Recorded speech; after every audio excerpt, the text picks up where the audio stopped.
move on to the next game. Jaguars at the Texans. Texans open up -6.5. It's down to 6. This is the first game in the post Bill O'Brien era. So who do you like here? So I wanted to be on the Texans in this game when I heard O'Brien was gone. I was like, yeah, it's gonna be Jaguars are gonna be favored in this game, or it's gonna be like even, or Texans are gonna be -1 or 2, because people are gonna think that the coach getting fired is gonna impact them negatively, but it's gonna impact them positively. And then I saw this line and I was like, I couldn't believe it. -6. Like, what? The Texans have done nothing to deserve this. Like, they have allowed the most rushing yards in the league this season at 651.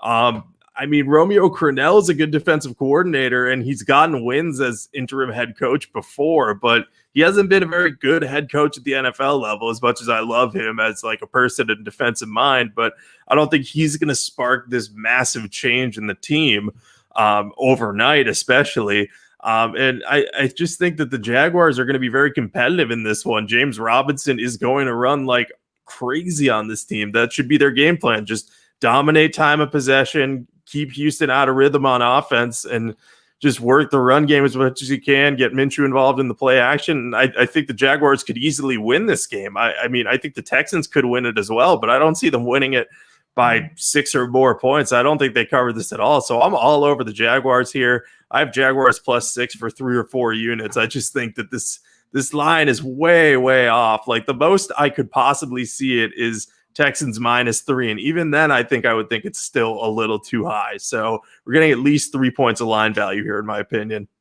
Yeah, no, you're right. I don't know if I'm going to bet this game yet, or we have to check the injury report, because what happened last week was huge. We were both on the Jaguars +3 over the Bengals, and the line fell, but we had that in the Super Contest. And the Jaguars were up 13-10 at halftime, and then things fell apart for them in the second half. That's because like half their defense got injured. Miles Jack, especially, he's having a great year. As soon as he went down, Joe Mixon just trampled the Jaguar defense like nonstop. They also lost CJ Henderson, the top corner. They also lost DJ Hayden, another corner. So if all those guys are missing in this game, like, the Texans are not going to punt. Like, they're just going to score on almost every possession. It's just going to be a bloodbath with the Jaguar defense. But if Miles Jack comes back and one of the corners is available, then I think you're definitely right on the money. This line's going to be way too high. The Jaguars should be able to move the ball, and the Texans, they have the worst run defense in the NFL, and they also can't stop the pass. So I feel like the Jaguars should be able to move the chains.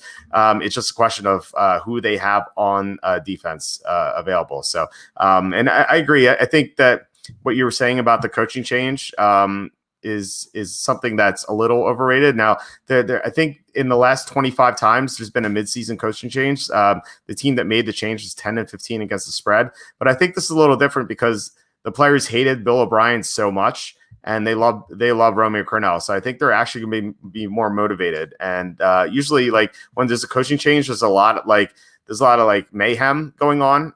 But here, I mean, Crennel has been a head coach before, so I think he'll have his players in line. So yeah, I mean, this is something where you have to check back later in the week and see what the injury report's all about. Yeah, I'd not forgotten about the injury report, but the line was just so shocking to me. So maybe the people setting the line know more about the injuries than I do. And yes, we got a Washington fan here. Dwayne is the worst quarterback in the league. Like, probably among starters, he's probably the worst right now. You're hoping that he's going to improve throughout the season, but it's definitely been a rocky start for them.